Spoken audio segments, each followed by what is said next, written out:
ఒక అడవిలో 4 ఎద్దులు కలిసిమెలిసి ఒకే దగ్గర మేతమేస్తూ ఉండేవి. ఎక్కడికి వెళ్ళాలన్నా అవి 4 కలిసికట్టుగా వెళ్ళేవి. ఆనందంగా జీవించేవి.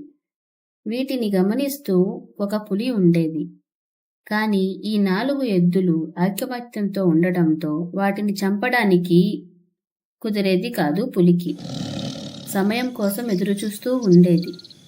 కొంతకాలం తరువాత ఎద్దులు తమలో తాము పోట్లాడుకొని విడిపోయి వేరువేరు ప్రాంతాలలో మేతమేయసాగినవి.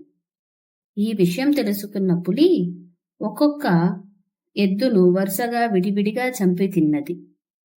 అదే ఐకమత్యంతో కలిసిమెలిసి ఉన్నప్పుడు ఆ పులిని 4 ఎద్దులు ఎదిరించినవి.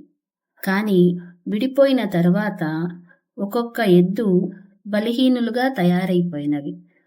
అంటే ఐకమత్యమే మహాబలం.